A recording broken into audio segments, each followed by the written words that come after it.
man, Kavius, man, back with another video. We back with another reaction. Today's video, the title, we got every NFL season of the 2010 explained. So we finna get into this video why in the 2010 area or before, after that, man, we finna get into how they explain on the season. Make sure you like, comment, and subscribe. Comment what video you want to see next. We're gonna do just that. Subscribe. Go tell a friend, then go tell a friend, and come join the family, man. Come join the gang. Let's get into this video, man. If you were around for the 2010 NFL season, chances are you remember the Beastquake. You probably remember Aaron Rodgers rising to the top. You might even recall Mark Sanchez beating both Peyton Manning and Tom Brady in back-to-back playoff games. But what you Mark Sanchez, man, that man was so trash. I'm not gonna lie to you, he was trash. And everybody was hyping him up, bro. He was trash.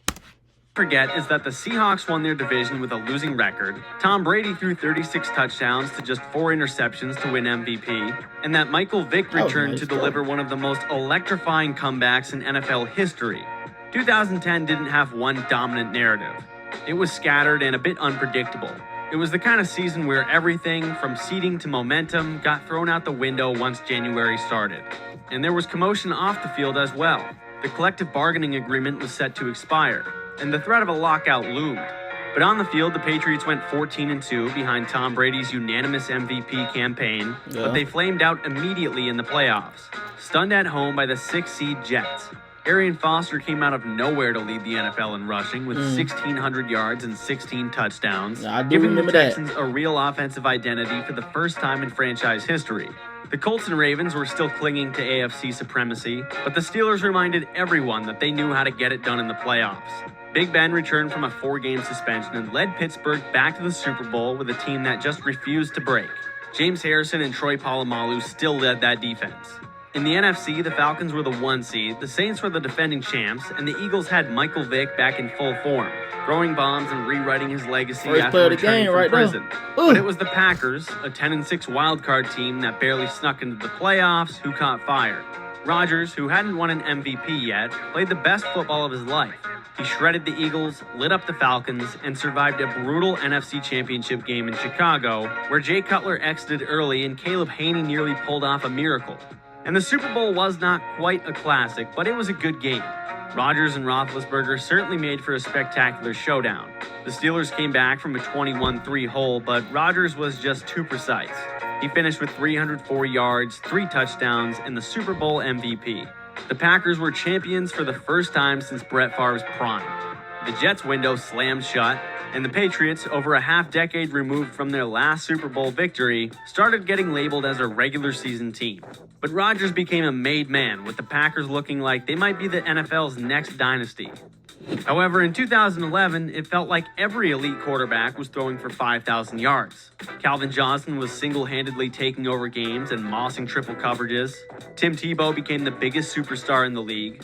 And bro, that Tim Tebow, bro, I was hyped. I ain't gonna lie, I was hyped, bro. I was hyped. Patriots fan, you might still have nightmares thinking about Mario Manningham. The lockout dominated the summer, and at first, it looked like there might not be football at all. But once the CBA got signed and the games finally started, it was business as usual. Except for the fact that QBs were shredding defenses at will. Cam Newton had the best rookie quarterback season ever. Drew Brees threw for 5,476 yards. Tom Brady threw for 5,200. Stafford crossed 5,002. And Aaron Rodgers didn't hit that mark, but he had the best season of them all. 45 touchdowns, just 6 interceptions, a record 122.5 passer rating, and an MVP trophy to go with a 15-1 record for the Packers. Green Bay looked completely untouchable all year. But come playoff time, everyone started back at 0. And when the lights came on in January, the Packers folded. The Giants walked into Lambeau and knocked off the defending champs 37-20, just like they did 4 years earlier. The Giants snuck into the playoffs as a wild card once again and turned into a completely different team overnight. In the AFC, Tim Tebow stunned the football world in the wild card round, throwing an 80-yard touchdown to Demaryius Thomas on the first play of overtime to beat the Steelers, instantly becoming one of the most improbable playoff moments in NFL history. But ultimately, it came down to the Patriots and Ravens. Brady had weapons once again. Gronk had the best season ever by a tight end. Wes Welker was still Wes Welkering, and Belichick didn't have a little lady distracting him. But the Ravens almost had them. However, Lee Evans dropped the game winner, Billy Cundiff missed the gimme, and New England somehow survived. Then Super Bowl 46 was a rematch of Super Bowl 42, and it played out almost the exact same way too. The Patriots had the lead late in a low-scoring game, and the Giants needed a miracle. So Eli Manning dropped a perfect pass over two defenders down the sideline to Mario Manningham. It was their helmet catch 2.0. Then a few plays later, Ahmad Bradshaw accidentally scored, and the Patriots ran out of time, losing 21-17. The Giants proved again that once you're in, anything is possible. Eli Manning now had 2 rings, both over Tom Brady, and both in near identical fashion. The Patriots dynasty was in a serious drought, and New York fans had all the ammo they'd ever need in any Brady debate. But the 2012 season began in disastrous fashion, as the NFL had a lockout of their official referees, replacing them with unprepared off-brand officials who quickly became the laughingstock of America. The debacle peaked with the infamous Fail Mary on Monday Night Football, when a blown call handed the Seahawks a win over the Packers, and forced the league to bring the real referees back. And this season was historic for quarterbacks once again, but not the ones you'd expect. Not Brady, Manning, or Breeze. This was the year the new kids took over. Andrew Luck, Russell Wilson, and most of all, Robert Griffin III. RG3 was amazing, making the read option look revolutionary. And so began a serious shift toward mobile quarterbacks. This rookie class was insane. Andrew Luck took a 2-14 Colts team to the playoffs. Russell Wilson led Seattle to an 11-5 season. And RG3 ended the regular season on a 7-game win streak. But the young signal caller who made the biggest impact by season's end was not any of them. It was second-year backup turned starter Colin Kaepernick. Midway through the season, Alex Smith got hurt, prompting Kaepernick to step in and light it up. Jim Harbaugh kept rolling with him even once Smith got healthy, and the 49ers never looked back. His speed, arm, and command of the pistol offense, it was something no one in the league had ever really seen. And with a dominant defense led by Patrick Willis, Navarro Bowman, and Aldon Smith, San Francisco was suddenly the scariest team in the league. Calvin Johnson broke the single-season receiving record for the Lions, but in Minneapolis, Adrian Peterson was making everyone rethink whether or not he was actually human. Coming off a torn ACL and MCL, he ran for 2,097 yards, 8 yards shy of the all-time single-season record, and carried the Vikings to the playoffs. It was the greatest running back season in league history, and it earned him the MVP. Over in Denver, Peyton Manning was back, now in a Broncos jersey with a surgically repaired neck, but you wouldn't have been able to tell by watching him. The Broncos won 13 games and secured the 1 seed in the AFC, setting up what felt like the start of a new golden age in Denver. But in the playoffs, everything went sideways once again. The Texans started the year 11-1 and looked like Super Bowl contenders, thanks to J.J. Watt turning into perhaps the most destructive defensive player of the century to this point. But lost 3 of their last 4 and were routed. Bro, J.J. Watt was so scary coming off that line, bro. He was so scary. It was unbelievable, bro. Divisional round. RG3's career was pretty much ended before it got off the ground as he tore his ACL in the wild card round, and the Broncos got stunned by Joe Flacco, who launched the mile-high miracle past Raheem Moore to tie the game, leading to a Baltimore win in double overtime. And the Ravens went on a roll, crushing New England in the AFC title game and giving Ray Lewis a chance at a storybook send-off in his final playoff run. And Super Bowl 47 was the Harbaugh Bowl between John and Jim. But after the Ravens got up 28-6 in the third quarter, the NFL rigged the lights to go out in the stadium to stall Baltimore's momentum, and the 49ers made a furious comeback. But Flacco and the Ravens were able to hold on 34-31, giving Ray Lewis his second ring and fooling some into thinking Joe Flacco was an elite quarterback. However, despite the loss, Kaepernick was suddenly one of the league's most feared players. But in 2013, it was all about the noise in Seattle. It was the year where a second-year quarterback, a fifth-round corner, and a head coach most people had written off built the most terrifying defense in over a decade and then trounced the greatest offense ever in the Super Bowl. This was one of the most exciting regular seasons of the decade as well, one that was packed with offense. Despite catching passes from 3 different quarterbacks, Josh Gordon led the league in receiving yards and posted oh my gosh. Josh Gordon, too. Oh, my gosh, bro. back-to-back 200-yard games and one of the wildest receiver seasons ever. Peyton Manning, in his old age, threw for a record 5,477 yards and 55 touchdowns, won MVP, and made the Broncos look borderline unbeatable. He dismantled defenses, dropped 7 touchdowns in the season opener, and managed to feed double-digit scores to all of Demaryius Thomas, Eric Decker, Wes Welker, and Julius Thomas. Denver scored 606 points, the most ever in one season. Andy Reid took over a 2-14 Chiefs team, turned them into an 11-win playoff squad, with Jamal Charles racking up nearly 2,000 yards from scrimmage and 19 touchdowns. While Chip Kelly debuted with the Eagles and brought his up-tempo, college-style offense to the NFL, leading Philly to a division title. But up in the Pacific Northwest, Seattle was cooking up something just as scary. The Legion of Boom was their brand. Richard Sherman, Earl Thomas, and Cam Chancellor patrolled the secondary. Bobby Wagner was in his second year, and Russell Wilson just kept winning. Seattle went 13-3, won the NFC, and hosted the NFC Championship game against the 49ers in what instantly became one of the most violent, emotional games of the decade. You remember Colin Kaepernick driving, looking for Crabtree in the end zone. Sherman tips it for a pick and then spews a wrestling promo. Then came Super Bowl 48, the most hyped offense of all time versus one of the best defenses ever. And it was over immediately.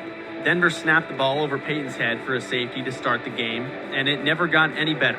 Cam Chancellor laid the wood, Malcolm Smith had a pick six, Percy Harvin took the opening kick of the second half to the house, and the game ended up with a final score of 43-8. Seattle became the team of the NFL. They were young, loud, brash, but they had earned every right to talk. And Manning, after easily the best quarterback season ever, walked off the field humiliated. But in 2014, we all remember one play, one decision, and one moment. However, the year did have plenty else to offer. This was the most talent-rich season of the decade. Odell Beckham Jr. became a national superstar with one Sunday night catch. J.J. Watt almost won MVP as a defensive end. Tony Romo had the best year of his life. Antonio Brown and Julio Jones were going toe-to-toe as the most dominant receivers of the decade. And Tom Brady, who many thought was slowing down, once again found another gear. And the next era of the Patriots dynasty. The regular season was packed with storylines. Aaron Rodgers won MVP with 38 touchdowns and just 5 picks, leading the Packers to a 12-4 record and another NFC North title. DeMarco Murray led the league in rushing with nearly 1,850 yards. The Cowboys went 12-4 behind a monstrous offensive line and a revitalized Romo. Meanwhile, J.J. Watt was doing pretty much everything. Sacks, forced fumbles, defensive touchdowns, even catching touchdown passes as a tight end. But no story defined the season like the Seahawks. After crushing Denver the year before, Seattle started a little slow but finished strong. Their defense returned to form, Lynch kept trucking, and Russell Wilson made just enough plays to carry them through the NFC. And the NFC Championship was one of the wildest games of the decade. Green Bay dominated for 55 minutes, but then unraveled. A Seattle fake field goal touchdown, a botched onside kick recovery, leading to a Seahawks win in overtime. In the AFC, the Patriots were back. After a rough 2-2 start and people actually wondering if Brady was done, New England moved on to Cincinnati and torched the league the rest of the way with Gronk, Edelman, and a newly acquired Darrelle Revis. The AFC title game was a 45-7 blowout win for the Pats over the Colts, but the story of this game would ultimately become Deflategate, with allegations surfacing that the Patriots had tampered with football pressure. But again, they won by 38, so on to Super Bowl 49 they went. And that was a game that was close as could be. It was one of the best games in NFL history. A back-and-forth battle that ended in a way that no one could... It was a dog fight. And this right here, I said to myself, I said, bro, Marshawn Lynch really took them to the goal line. He really got them there. All you have to do is give him the ball. Run the ball. Run the ball. That's all they had to do. Never imagined. Seattle drove the length of the field with a chance to win. Second and goal from the 1. Right here, bro. And instead of giving it to Marshawn Lynch, they called a slant. A slant that Malcolm Butler, an undrafted rookie, jumped and picked off to make it a 28-24 win for the Pats. Brady got his 4th ring and Pete Carroll got a lifetime of regret. Brady was back on top, but the Seahawks were gutted. That 1-yard decision haunted the franchise for years. It still does. And as for Deflategate, it would hang over the NFL for many months to come. 2014 was truly unforgettable. But if you remember 2015, you remember Cam Newton either making you love or hate the dab, the smile, and the Superman chest rip. You remember a quarterback who looked like he was having more fun than anyone else in the league.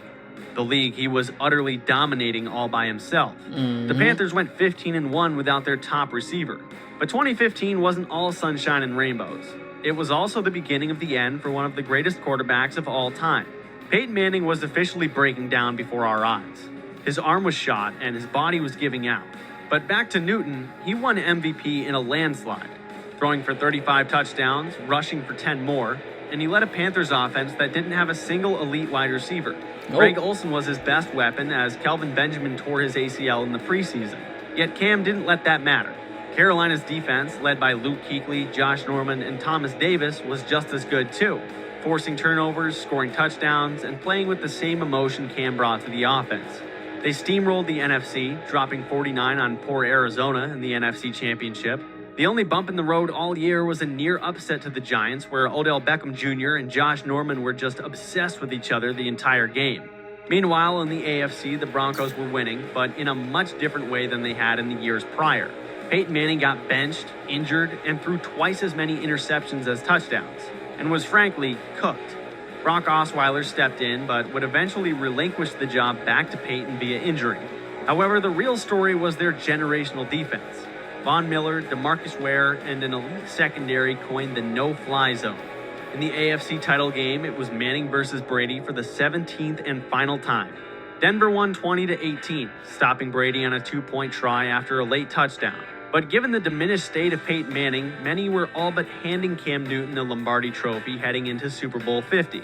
However, Denver's... I for sure thought Cam was going to win. But I also put the pieces up like, yeah, this Peyton Manning last year, why not go out with a bang? Why not let him win to go out with a bang, man? Defense had other plans. Von Miller absolutely could not be stopped, forcing 2 fumbles, one of which was returned for a touchdown.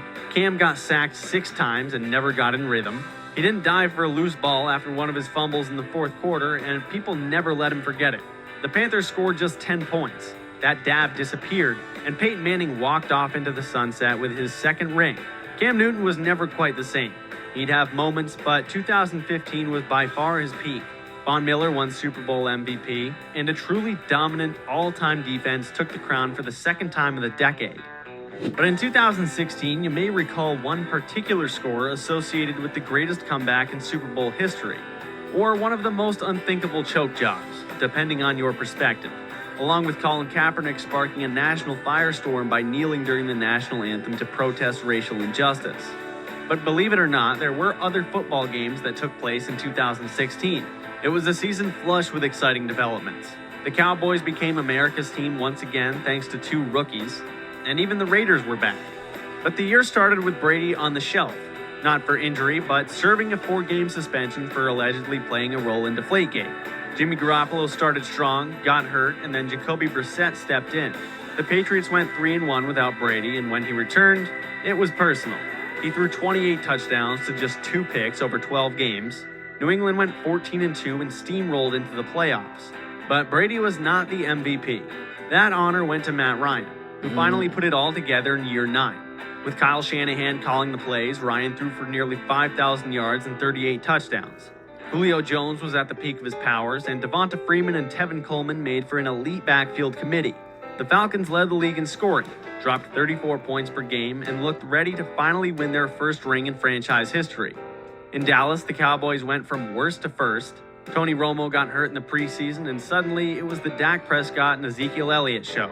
Dak, a 4th-round rookie, played like a 10-year vet, and Zeke led the league in rushing. The Cowboys went 13-3, won the NFC East, and had an offensive line equipped to dominate for years. That was until Aaron Rodgers cut their heart out in the divisional round with that sideline laser to Jared Cook. But the NFC Championship was a romp as Atlanta buried the Packers. And over in the AFC, the Patriots handled the Texans and then survived the Steelers to reach their 7th Super Bowl under Belichick and Brady.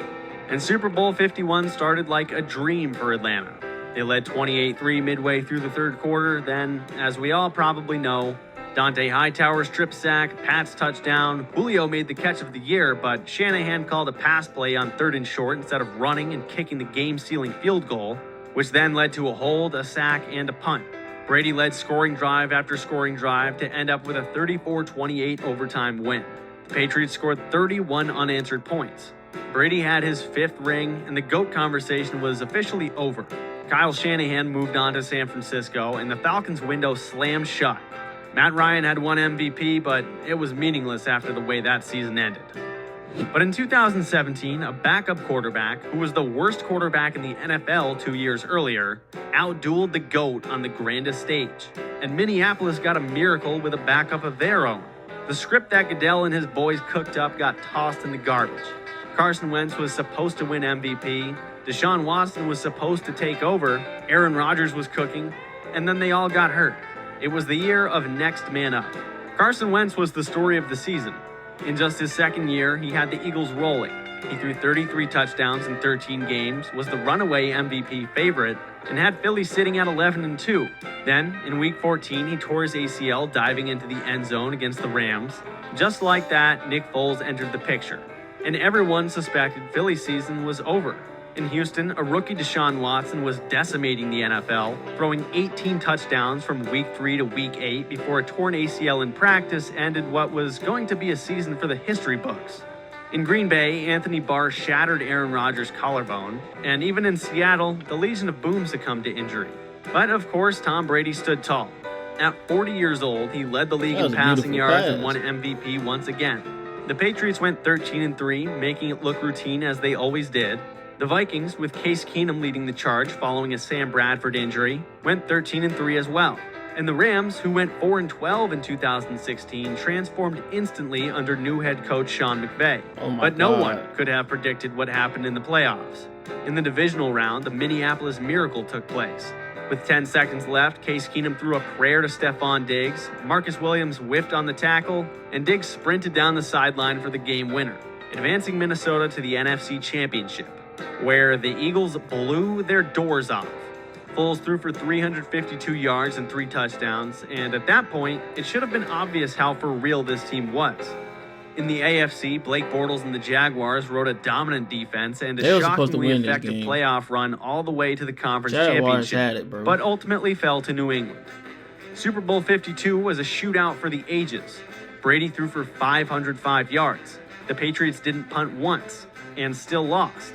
The Eagles pulled out every trick, including the Philly special, a gutsy 4th down touchdown pass to Foles before halftime. The game came down to one final stop, where Brandon Graham strip-sacked Brady, and that just about did it.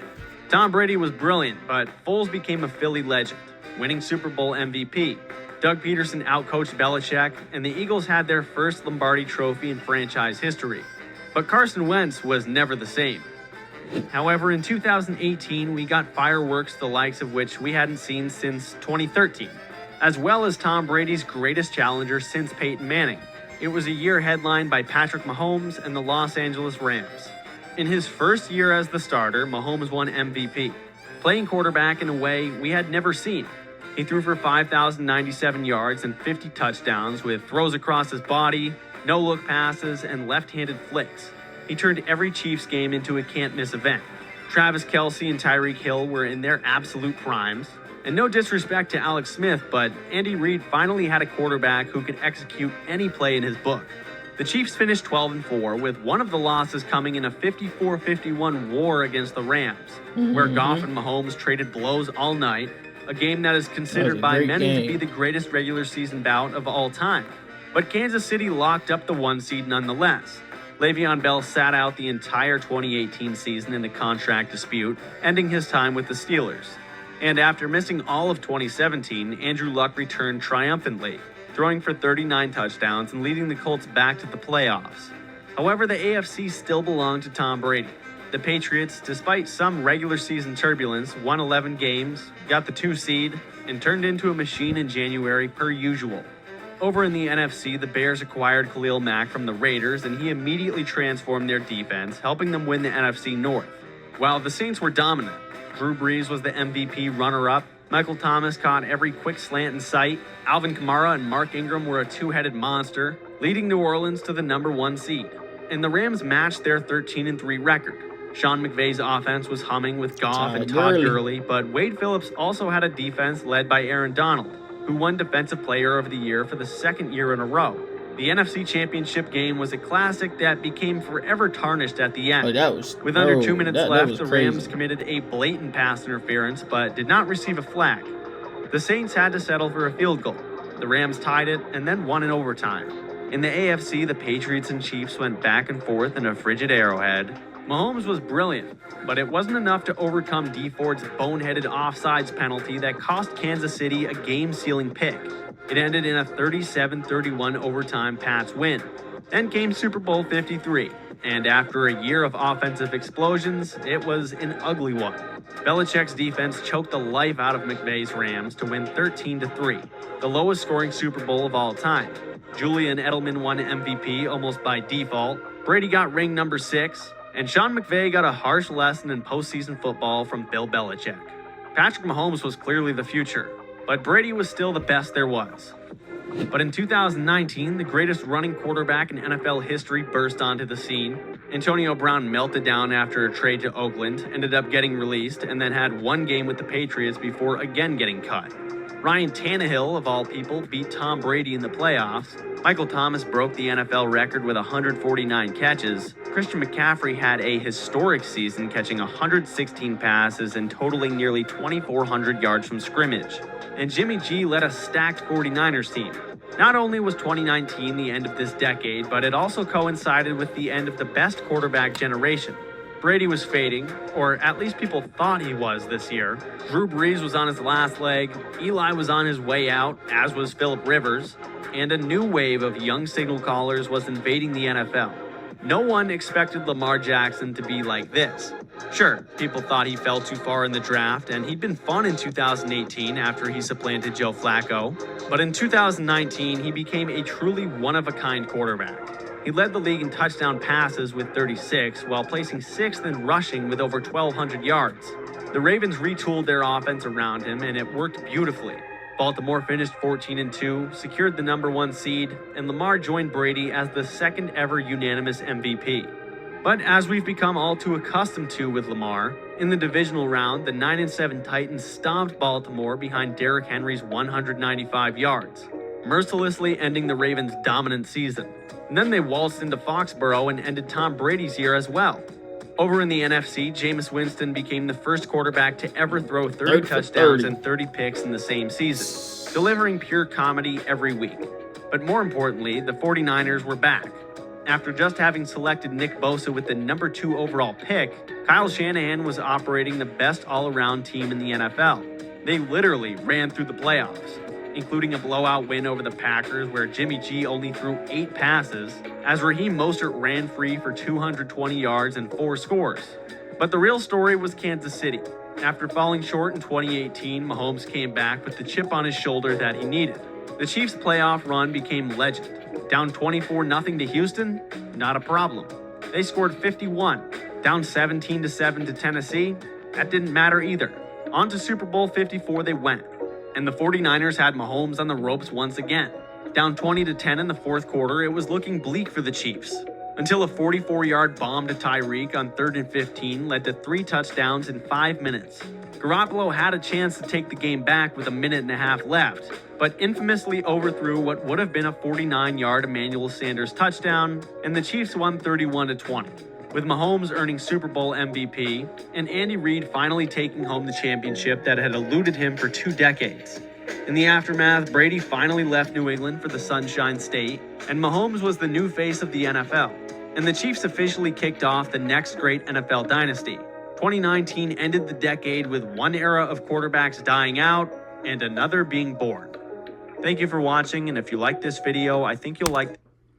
Thank you for watching. Make sure you like, comment, and subscribe. Comment what was your favorite year of NFL. We're gonna explain why, man. See y'all next video. Hope y'all enjoyed this video, man. We don't need no cameraman. If Kavis ain't shooting that bitch, that shit getting shot.